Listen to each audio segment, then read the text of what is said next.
বিশ্বখ্যাত দায়ী ডক্টর জাকির নায়েকের বাংলাদেশ সফরকে ঘিরে ভারতের পররাষ্ট্র মন্ত্রণালয়ের মুখপাত্র রণধীর জয় সওয়াল বলেছেন, ইসলামিক স্কলার ডাক্তার জাকির নায়েককে বাংলাদেশে আসার অনুমতি না দেওয়ার সিদ্ধান্ত নিয়েছে সরকার।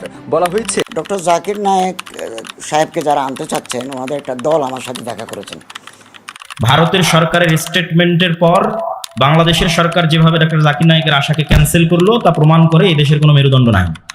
বলছে যে জাকির নায়েক ভুল পথে আছে, তো জাকির নায়েককে আপনি কিভাবে ঠেকাবেন? ও তো আকাশ দিয়ে চলছে, সারা পৃথিবীর বিদ্যানকে কাট করে দিয়েছে, ঠেকান দেখি। এইভাবে সংকীর্ণতা ভিতরে রেখে কাজ করা যাবে? এত সংকীর্ণতাকে দায়ী ডক্টর জাকির নায়েকের বাংলাদেশ সফরকে ঘিরে ভারতের পররাষ্ট্র মন্ত্রণালয়ের মুখপাত্র রণধীর জয় সওয়াল বলেছেন, জাকির নায়েক একজন পলাতক আসামি, তিনি ভারতে ওয়ান্টেড। সুতরাং যে দেশে তিনি যান তাকে গ্রেপ্তার করে ভারতের হাতে তুলে দেওয়ার আহ্বান জানিয়েছে। এই বক্তব্যকে আপনি কিভাবে দেখছেন? দেখুন, এটা তো এমন একটা কমেন্ট যে বিষয় আসলে সংশ্লিষ্ট বিষয় যারা অভিজ্ঞ তারা কথা বলবেন, কূটনীতিকরা হয়তো কথা বলবেন, পলিটিশিয়ানরা হয়তো তাদের অ্যাঙ্গেল থেকে এটাকে বিশ্লেষণ করবেন। কিন্তু আমি একজন সাধারণ মানুষ হিসাবে মন্তব্য করতে চাই যে কথা ভারত বলেছে সেই কথা ভারতের খুব ঘনিষ্ঠ মিত্র দেশ মালয়েশিয়াকে তারা কতটা বলতে পেরেছে, বা মালয়েশিয়া কি তাদের সে কথা আদৌ আমরা নিয়েছে কিনা বা তাদেরকে বলেছে কিনা আদৌ। মালয়েশিয়া তো ডক্টর জাকির নায়েককে অত্যন্ত শ্রদ্ধার সাথে সেখানে তারা গ্রহণ করেছে এবং স্থান দিয়েছে। তো এখান থেকে পরিষ্কারভাবে বোঝা যায় যে বাংলাদেশ দীর্ঘদিন পর্যন্ত যেন তো জানো পররাষ্ট্রনীতি বাংলাদেশে চর্চা হয়ে আসছে, এইরকম আবদার করাটা সেটারই ফলশ্রুতি। তা না হলে পাল্টা আরেকটি প্রশ্ন করা যায় যে বাংলাদেশের সাবেক ফ্যাসিস্ট সরকারের যে প্রধানমন্ত্রী ছিলেন তিনি এখন ভারতে আছেন এবং তার নামে তা মামলা হয়েছে, বিচার চলছে। ভারতের কি উচিত না তাকে বাংলাদেশের হাতে তুলে দেওয়ার সে কাজটি ভারত করেছে? অথচ তারা জাকির নায়েকের মতো একজন দায়ী মাজলুম, যার প্রতি অন্যায় অবিচার ভারত সরকার করেছে দীর্ঘদিন পর্যন্ত, তারা সে অন্যায় করবার আবদার আবার বাংলাদেশের কাছে করেছে। এটি খুবই হাস্যকর এবং অবাস্তব। আমি একজন সাধারণ মানুষ হিসাবে, নাগরিক হিসাবে আমার মন্তব্য এটি। আল্লাহ রাব্বুল আলামিন ইসলামের দায়ীকে হেফাজত করুন এবং তার বাংলাদেশ সফরের যে সম্ভাবনা দেখা দিয়েছে সেটা আল্লাহ তাআলা নিরাপদ করুন, আমরা দোয়া করি।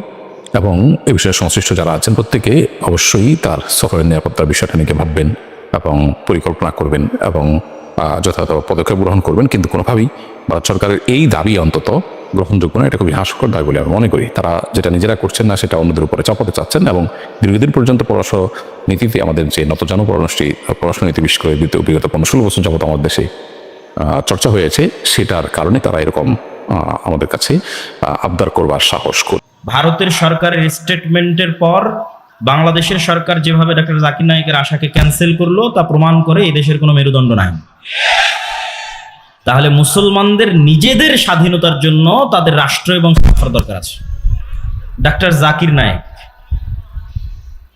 বাংলাদেশে আসবে। বাংলাদেশ একটি স্বাধীন দেশ না গোলাম দেশ? ইসলামী রাষ্ট্র এবং খেলাফার কেন প্রয়োজন একদম চাক্ষুষ উদাহরণ নেন। হলি আর্টিজানে হামলা হলো, বাংলাদেশে পিস টিভি বন্ধ হয়ে গেল। কাদের ইশারায় পিস টিভি বন্ধ হয়ে গেল? পার্শ্ববর্তী দেশের ইশারায় পিস টিভি বন্ধ হয়ে গেল। তাহলে বাংলাদেশ কি স্বাধীন? স্বাধীন না। জুলাই এবং আগস্ট পরবর্তী বিপ্লবের পর মানুষ মনে করলো যে হ্যাঁ, বাংলাদেশ এবার স্বাধীন হবে। কিন্তু ডক্টর জাকির নায়েকের বিষয়ে ভারতের সরকারের স্টেটমেন্টের পর বাংলাদেশের সরকার যেভাবে ডক্টর জাকির নায়েকের আশাকে ক্যান্সেল করলো তা প্রমাণ করে এই দেশের কোনো মেরুদণ্ড নাই। তাহলে মুসলমানদের নিজেদের স্বাধীনতার জন্য তাদের রাষ্ট্র এবং সরকার দরকার আছে। আপনি স্বাধীনভাবে দাওয়াতি কাজ করবেন, স্বাধীনভাবে সালাত আদায় করবেন, স্বাধীনভাবে আপনার দিনের সকল বিষয় পালন করবেন। এটা কখনোই পূর্ণাঙ্গ রূপে, পরিপূর্ণ রূপে ইসলামী রাষ্ট্র ছাড়া পালন করা সম্ভব নয়। বলছে যে জাকির নায়েক ভুল পথে আছে, তো জাকির নায়েককে আপনি কিভাবে ঠেকাবেন? ও তো আকাশ দিয়ে চলছে, সারা পৃথিবীর বিদ্যানকে কাট করে দিয়েছে, ঠেকান দেখি। এইভাবে সংকীর্ণতা ভিতরে রেখে কাজ করা যাবে? এত সংকীর্ণতা কেন? এই 3 নম্বর শ্রেণীর ছেলে দেওয়া হবে না, একেবারে বলিষ্ঠ কণ্ঠের, একেবারে নির্ভীক সেনা, যার অন্তরে কোনো ভয় ভীতি থাকবে না, যার বিদ্যের সামনে পৃথিবীর কোনো বিদ্যা টিকবে না।